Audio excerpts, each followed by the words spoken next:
So, what is your name? My name is Teddy, and I'm 27. I live in San Antonio, Texas. Okay. How do you, what are your pronouns and how do you identify yourself as? I identify myself as non binary, genderless, Teddy, and yeah. So, for the people who don't understand your gender hmm or your pronouns, what does it mean? What does your Um, gender mean? to me, it means outside the system, outside the box. Um, it means kind of I just take back that that identity that other people kind of want to label me as, um, and I kind of break the cycle. So, yeah. So, what made you choose your gender or your identity? Mm, it's kind of something I've always resonated with. I think it's not so much that I chose it, it's more of like it kind of just showed itself to me and the perfect time. So I've always felt this way, I've always felt genderless, and I've always kind of navigated through life as a drifter. And finally, something kind of spoke to me, and now I consider it my who I am. So How was your childhood like? it was confusing. It was there was just so much confusion within my childhood.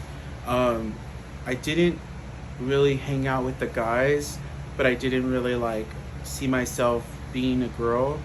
I kind of just stayed in my own little playground pit and kind of did my own thing.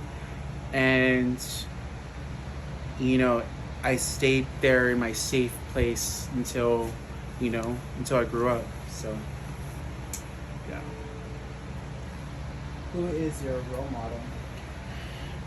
I don't think I have a role model. I think that, as like catty as that sounds, I don't think I have a role model because I think that we're all kind of searching for answers, and I think we're on our own paths, and you know, so I kind of just feel like I'm on my own little sailing boat. So I really don't have a, yeah, I don't have a role model. At what age did you start to notice you were different? At a very, very young age, I kind of gravitated towards, you know, musicals and just kind of singing karaoke, and that doesn't define who I am, but it was just something it kind of was an escapism for me to kind of unravel and unleash my my true self. So it's kind of that was kind of like the go to, and I just knew it was different because the guys weren't doing that I knew of. They were kind of playing sports, and the girls were kind of caught up in their own dollhouse world, and so I kind of was just like in between. So yeah. When did you come out to your family and how did they react? Okay, I came out 3 times. The first time it was to my sister at a movie theater, and I just needed to, you know, just tell her the truth. Um, and so I told her, and she was so accepting. And then I told my work was the second time I came out. I told all my coworkers, um, and they were very accepting. So I was very lucky. And then the third time I told my family, and they were very accepting. So yeah, there was 3 times.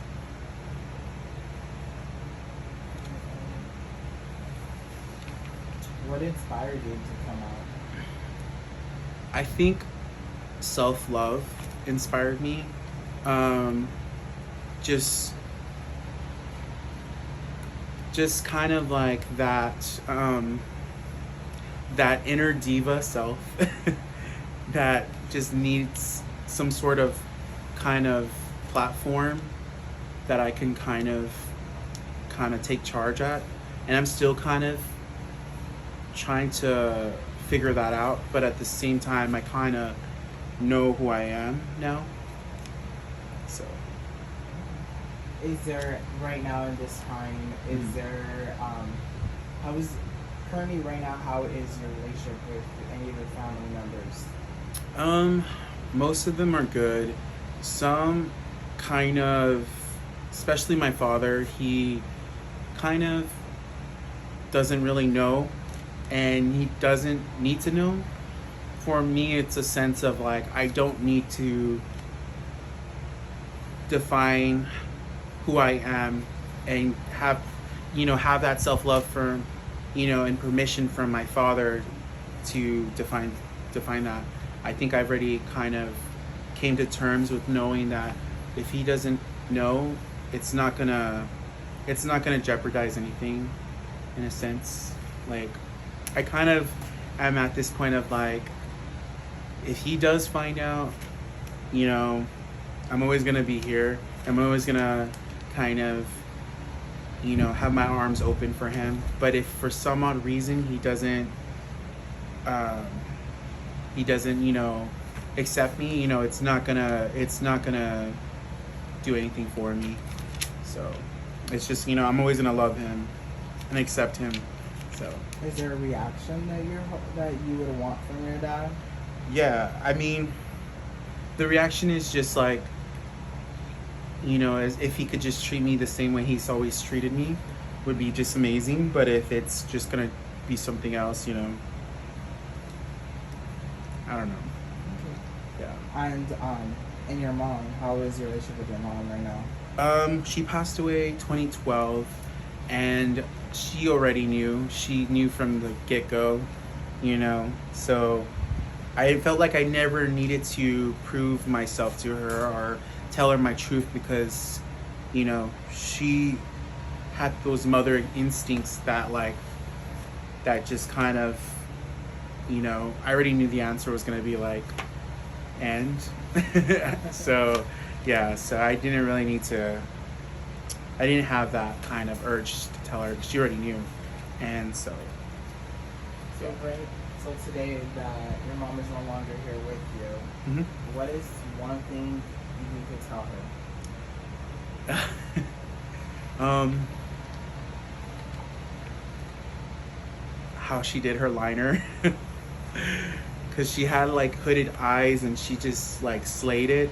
And so I've always kind of admired her techniques and her beauty regiments and her go-tos, and I wish I could sit at a table with her and kind of share that experience with her, teach her some ways and stuff, and vice versa. So what do you miss the most about your mom?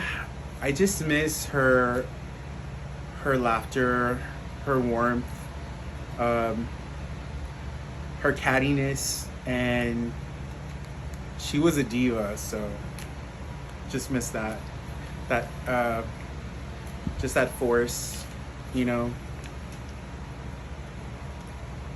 For other people and younger kids that are watching this video, mm-hmm. that have lost their mom or father, Mm-hmm. and may have not been able to tell them,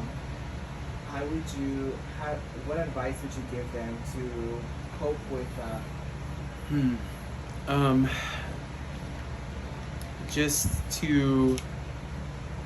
know that it's tough, because it's like everyone's on their own journey. So in a sense, it's like I'm kind of just speaking from the heart, and it's just appreciate the little things, and know every day is a gift, and that's pretty much it. appreciate the people that, you know, that are there, and whether it be your family, whether it be your LGBTQ plus family, like your chosen family, just appreciate them, you know, because tomorrow's not guaranteed. If you had one wish to go back in time, what time would you go back to?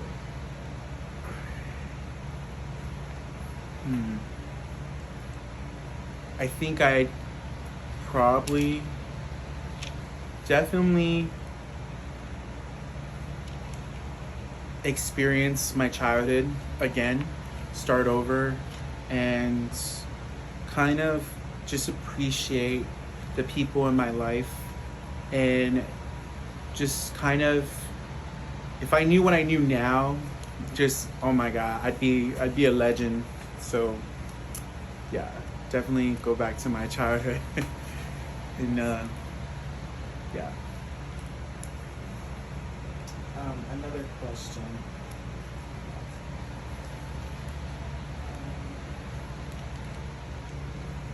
So, what is something that you felt, or what is one trait that you took on from your mom or father? So with my mom, it was her sense of home wherever we were. If we were on vacation, she always kind of had that sense of like everything's gonna be fine.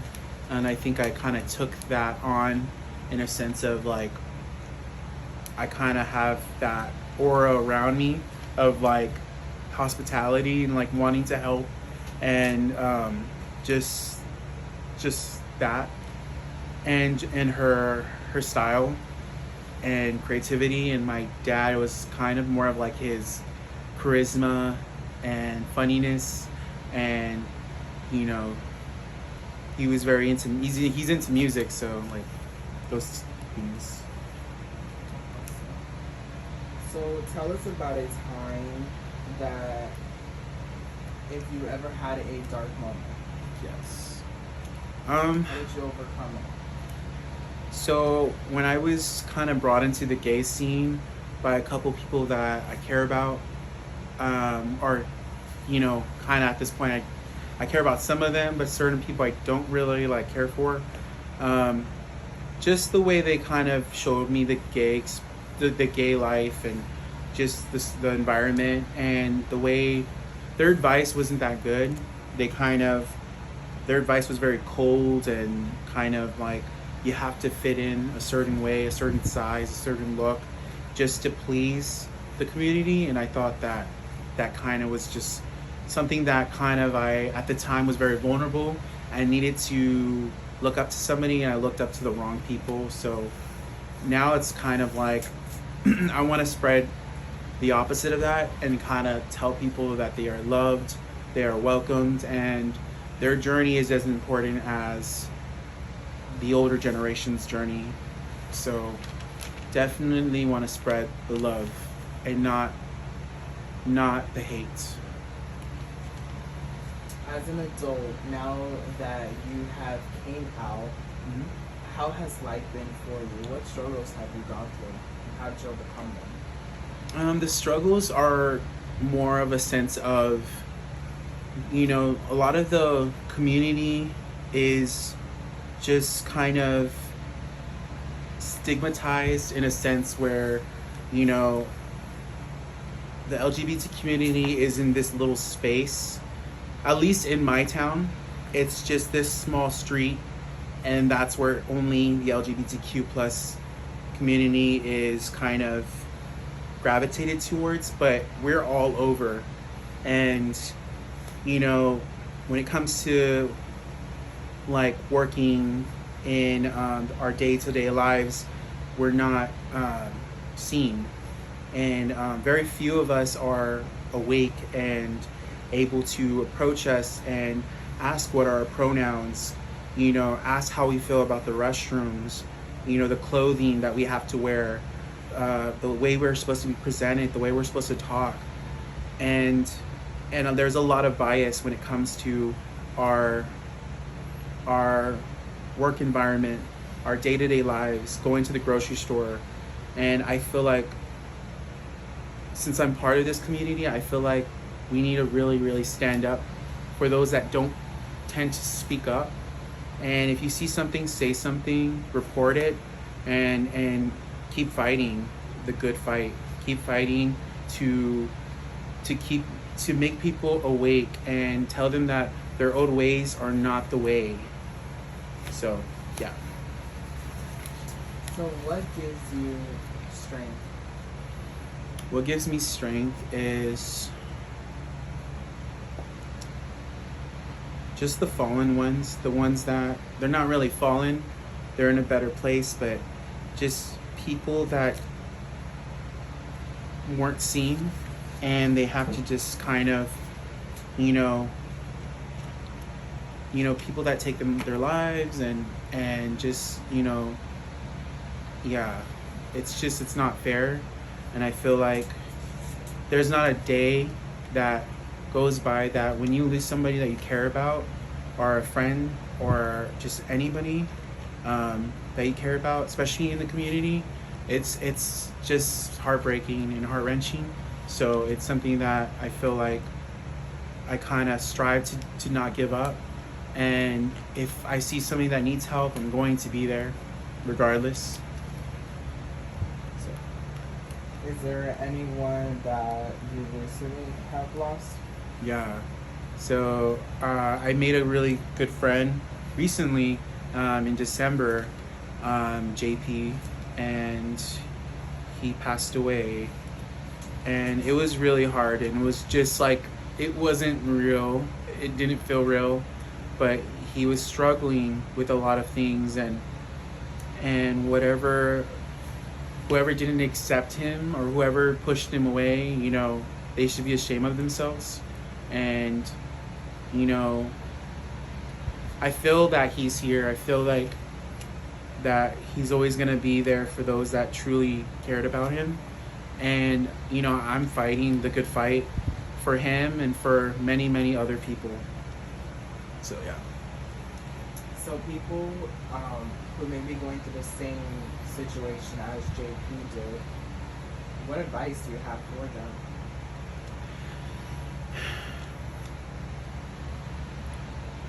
That life is not about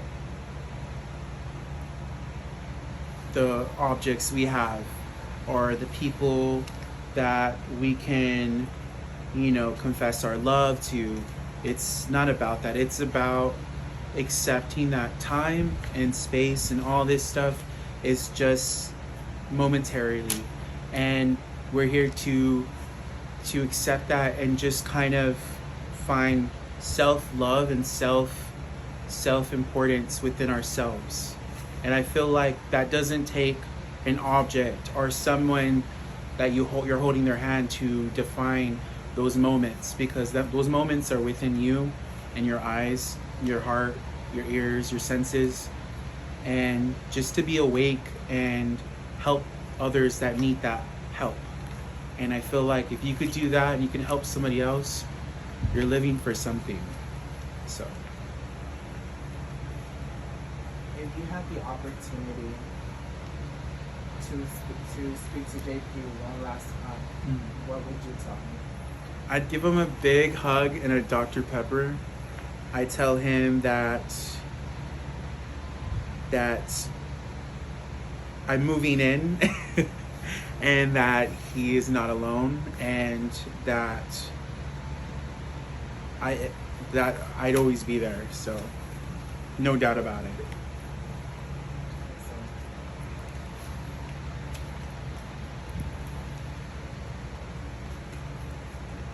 So with so many situations that we're going today, one of them being suicidal, what is something that you want to see the community be involved in it, or how can they help someone who may be going through suicide thoughts, who people who don't understand them? What message do you have for those people who don't understand people who are going through a dark time? Just to definitely be spontaneous and be spontaneous in their actions towards their loved ones and towards the people that are going through that.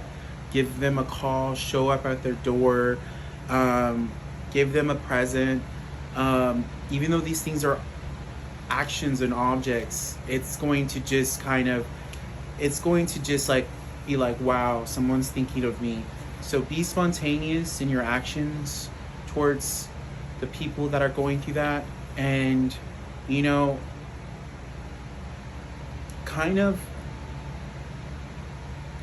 like just give them that support and love that you would give any family member that you care about, and just don't give up on them. Write them a song, write them a poem, send them your playlist. You know, it's every little thing helps. So Since many of people today, especially within the LGBT community, who commit suicide because of family not supporting, not being there for them, not accepting them, what message would you tell a person who is pushing their child out, who is not being there for them? What message would you give them? that home is where the heart is. It's where the most love is, and sometimes it doesn't come from parents. Sometimes it doesn't come from where you live at, but it's where you're going. That's where your home is. If you can't have that sanctuary or that haven in the home that you were born into, then it's your duties to navigate through this life. And just like a blue jay that goes and picks, you know, leaves and little trinkets and, you know, and plants to create a little nest, that's exactly how we as the community need to do, is not to give up. And you know, it's going to take a lot of work, but we're going to have that haven. You know, definitely something that I've experienced, and I definitely have that haven for me. And I know a lot of friends that have their haven, and it's something that we could definitely teach our younger generation and our you know, our newly coming out LGBTQ plus beings to definitely do. You know, teaching them how to find those resources. You know, and you know, we all need to buy an extra couch with a bed just in case, you know, one of our friends needs to stay over. And yeah. So in our community, we do have a thing called we get to choose our own family. Yes. Blood is not always there. Some people may not understand the term chosen family. Yes. What does this chosen family mean? How can you explain it to someone who's coming out and doesn't understand what chosen family means? Chosen family to me is when we have all spectrums of human beings, whether you're straight, gay, lesbian, trans, non-binary, you know, you name it, bisexual, like when they are not finding that support, love, warmth, you know, the resources, and they're basically kind of outcast in this jungle we live in, and they meet several different other drifters that, you know, embrace the uniqueness. You know, we come together as a unity, as a family, and we lock arms and we go through these trials and these obstacles regardless of what we go through, you know, and we support one another.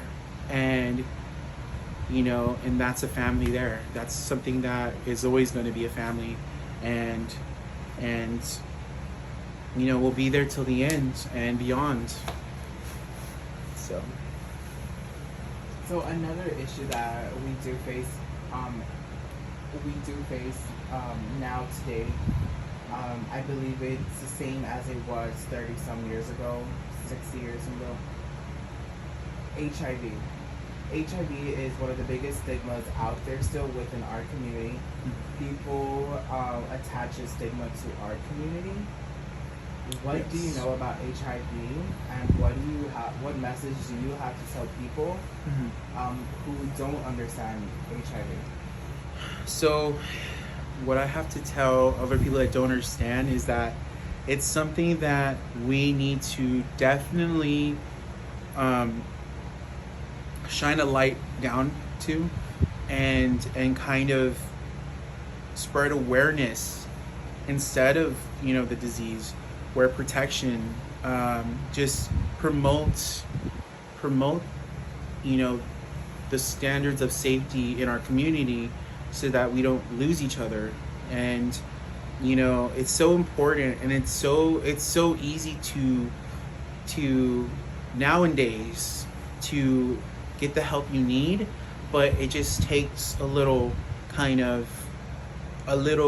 social media, a little poster on the wall, and a commercial with these things that are going to definitely push people to go get checked, and definitely spread awareness in the community, so that we're not falling like flies. Thankfully, we have a lot of good things about like the pills and stuff that we can take to keep us from falling like flies. But yeah, definitely glad to be alive in this time than back then. So what is one thing that you can pinpoint that our community really needs to work on? I say it's just more of like the community within the community is very like high school. So we have everyone's in their own little community within our community, and the only times we do come together is in June, or when someone passes away, when it shouldn't be like that. It should be yearly, 12-month kind of thing, especially our bars, just the community within the bars. There's so much stigma, there's so much judgment, and that's just something that needs to be put a stop to. We definitely need to have more YouTube videos, and definitely movies and TV shows that kind of shine a spotlight within the community. Even though we have enough hate as it is, like I say, it always starts within. If you want to have change, it starts within. And that's what I feel like the gay community, the LGBTQ plus community, needs to really, really embrace love, embrace uniqueness, and it's not about style, it's not about how that person looks, but more of like their heart, their actions. Yeah.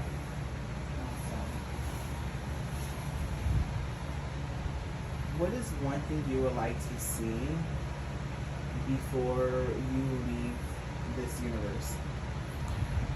Definitely want to see an LGBTQ plus president, somebody, and I definitely want to see more pride parades throughout the year instead of just 1 month. And I just definitely would love to see, just people being more not afraid to be who themselves, especially people in the spotlight, that are living double lives. Definitely want to see more openness to who they are, and really shining more spotlight to certain situations that the community goes through, especially when it comes to HIV, when it comes to homelessness, um, you know, how social media reflects our community, and just all of that needs to come to light. Awesome. So, what is one way? What is sorry. What is one way that people can get involved within our community? Definitely spreading awareness, regardless whether it's online, whether it's physically at our local LGBTQ plus businesses, supporting the drag queens, supporting the bartenders, the waitress, the waiters, the servers, just supporting our community, the trans community, their medical situations, the procedures, all of these things need to be changed and for the good and more accepting. And the restrooms, oh my God, the restrooms need to change. Okay. So one final question. Since if this was your final video, how would you want people to remember you as? So I'm gonna mix this one with the last question, because I feel like I definitely want to be remembered as someone that thinks outside the box, comes with a fresh idea, whether it be music or clothing or something. Be creative, and save someone's life with my creativity would be amazing, and my story. And one of the things in that, how this coincides with the other question, is like I definitely struggled with this throughout my entire life, is the clothing section at stores. It's insane, and we need a genderless section in all stores. That needs to happen. Come on, Burlington. Very fine. Well, thank you, Teddy, for giving us. Oh wait, before I forget, one final question. Mm-hmm. Well, it's a question within a question. Mm-hmm. What does equality and pride mean to you? Pride means standing up for what you believe in, and perfection is not being perfect, and accepting oneself. You have to accept other selves for that reason. So Well then, thank you so much, Teddy, for letting me interview you and letting people hear your story. Hopefully from this experience, somebody out there who will be watching can take and learn and to accept themselves, to be themselves as a non-binary person. yes. So thank you so much for your time today. I'm sure this will not be the end of Teddy, and this is just the beginning of your journey. Yes. So thank you so much, and I hope you have an amazing Pride Month. Thank you.